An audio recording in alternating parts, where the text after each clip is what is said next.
Hello friends, कैसे हैं आप सब। आई होप आप लोग सब बहुत अच्छे होंगे। तो चलिए ब्लॉग की शुरुआत करते हैं एज यूजुअल बच्चों को छोड़ने से। आज बच्चे दोनों और बच्चे के पापा सब एक टाइम पे जाने वाले हैं, तो आज चीज़ें सब मेसी हो गई। मतलब ना मैं बच्चे को अच्छे से छोड़ पाई, तो बच्चे को पहले मैंने बेटे को भेजा। उसके बाद जब तक मैं उसे बस पे नहीं चढ़ा लूँ मुझे आत्मसंतुष्टि नहीं होती है, क्योंकि मेरा बेटा थोड़ा बदमाश है। तो ये बस जब आती है ना तो बहुत भाग के जाता है, तो मैं इस डर से भी कहिए कि मैं इसे छोड़ने आती हूँ। और मैं एक होता है ना कि मैं अपनी नज़रों से इसे देख लेती हूँ ना, बस में चढ़ जाता है, फिर मैं निश्चिंत हो जाती हूँ। तो जब तक मैं इसे नहीं चढ़ा लेती हूँ ना, जिस दिन मैं इसे नहीं भेज लेती हूँ उस दिन मेरा मन थोड़ा-सा अजीब लगता है। तो फिर उसके बाद मैं घर आ जाती हूँ मतलब लौट कर वापस। और इनको दे दिया था खाना-वाना, ये खा के रेडी थे। अब ये कह रहे हैं मुझे भी छोड़ दो, मुझे मैं आज ट्रेन से जाऊँगा। तो फिर बेटी को चलाया, फिर इनके साथ मैं स्टेशन चली गई। स्टेशन मतलब ज़्यादा दूर नहीं है हमारे मोहल्ले से स्टेशन। ऑन स्कूटी आपको पड़ेगा तो 5 से 7 मिनट पड़ता होगा। चलाने वाले पे डिपेंड करता है, और भी कम पड़ सकता है। आप उड़ा के लेके जाइएगा। तो फिर देखिए स्टेशन हम पहुंच गए, पतिदेव चले गए। फिर उसके बाद मैंने तेल लिया, स्कूटी में तेल नहीं था। उसके बाद मैं घर आ गई। आ गई तो अभी फ़िलहाल मैंने कुछ भी नहीं किया, ऐसे तीनों को चलाया है, और नाश्ता भी इतना बनाया था कि बस तीनों तक ही सफिशिएंट हो गया। तो उसके बाद फिर मुझे अब नाश्ता भी बनाना है, झाड़ू-पोछा भी करना है, और किचन की साफ-सफाइयाँ, बर्तन-सर्तन सारे धुलने हैं। और जो मुझे अपना काम रहता है ज़ोमैटो वाला, वो काम भी करना है। तो आज मैंने 2 मेन्यू ऐड किया है ज़ोमैटो में नया-नया। एक है होममेड बर्गर और दूसरा है होममेड शुद्ध घी का लड्डू। तो आप लोग अगर जो गया से मेरे ब्लॉग को देखते होंगे तो कोच किचन ज़ोमैटो पे सर्च कीजिएगा। आपको नया रेस्टोरेंट ओपन हुआ है तो नया ही दिखेगा, पर आप ट्रस्ट करके एक बार ऑर्डर करके देखिए। आपको सारी चीज़ें बहुत ही रीज़नेबल प्राइस पे और बहुत ही टेस्टी, हर एक चीज़ आपको आपके मन के मुताबिक मिलेगा। तो तब तक ये मैंने बर्गर का तैयारी कर लिया। उसके बाद मैं किचन की बर्तन-वर्तन धुलने के बाद पोछा लगा लेती हूँ। उसके बाद मैं चली जाती हूँ अपने बेडरूम में। बेडरूम भी बहुत गंदा था, फिर उसे सब सही जगह पे अरेंज किया, और थोड़े बहुत जो इधर डस्ट वगैरह था उसे क्लीन किया।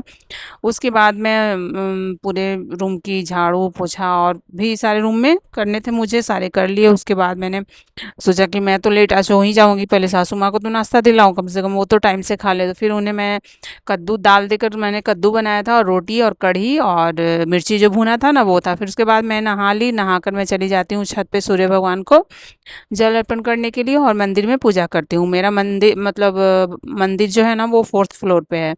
तो और आ जाती हूँ छत पे, फिर सूर्य भगवान को जल देती हूँ। उसके बाद अंदर मंदिर में भगवान का पूजा पाठ कर लेती हूँ, जो थोड़ा बहुत डेली में करती हूँ वो। उसके बाद अभी सावन का महीना चल रहा है, तो मैंने पूरे सावन मंदिर आपको बताया ही है कि मैं मंदिर जाती हूँ। तो कुछ दिन तो बीच में छूट जाता है किसी प्रॉब्लम की वजह से, लेकिन ऐसे मैं कंटिन्यूअसली मंदिर जाती ही हूँ। तो मैं मंदिर चली गई, पूजा पाठ सब कर लिया, उसके बाद आपको भगवान का दर्शन भी करवा दी। उसके बाद मैं लौट जाती हूँ मंदिर से लौट। अब काफ़ी लेट हो गया था, इतना लेट हो गया था कि मैं आपको क्या बताऊँ, 12 बज गया था।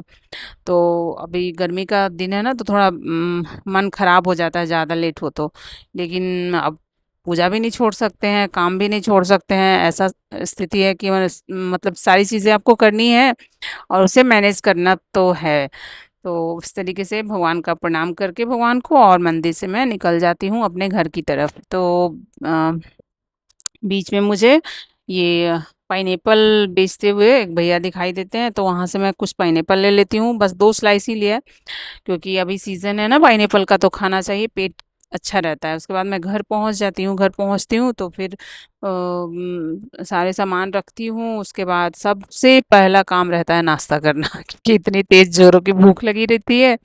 तो नाश्ता कर लेती हूँ पहले इत्मीनान से बैठ के। उसके बाद मैंने आपको बताया ना कि मैंने आज नया मेन्यू ऐड किया है, तो ये बेसन है, और इसे मैंने शुद्ध घी में भूना है और बहुत शुद्धता से बनाया है, सारे गैस वैस को पोंछ के, जैसे हम लोग पूजा पाठ में बनाते हैं ना, बस इस तरीके से। तो आप अगर जो भोग प्रसाद स्वरूप भगवान को चढ़ाने के लिए भी लेना चाहें तो ले सकते हैं। शुद्ध घी का है।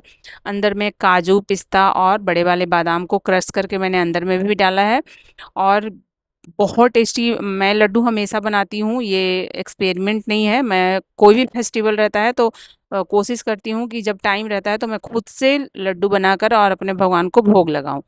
लेकिन कभी-कभी टाइम की वजह से भीड़-भाड़ ज़्यादा हो जाता है तो समय नहीं मिल पाता, तो फिर मैं भी खरीद कर ले आती हूँ, पर मैं कोशिश करती हूँ कि मैं खुद बना लूँ। और खुद जब आप जिस मन से, श्रद्धा से आप भगवान के लिए प्रसाद बनाओगे, उसका बात ही अलग रहता है। और मेरा लड्डू बहुत टेस्टी भी रहता है, बहुत लोग खाया भी है, मतलब घर वाले तो ऑलरेडी सब लोग खाए ही हैं। ऐसे बाज़ार से तो काफ़ी अच्छा रहता है। तो आप इस तरीके से ये तो हो गया डन। अब सडनली मुझे 11:30 रात में बोम्बोलोनी का ऑर्डर आया और डोनट का, तो वो सारे ख़त्म हो गए। तो आज फिर से मुझे नया बनाकर बैच रखना था, तो बोम्बोलोनी बना ली, कुछ नटेला वाला और कुछ बिस्कॉफ का बनाया है, उसके बाद डोनट बनाऊँगी। तो मिलती हूँ कल नए ब्लॉग में। Bye bye.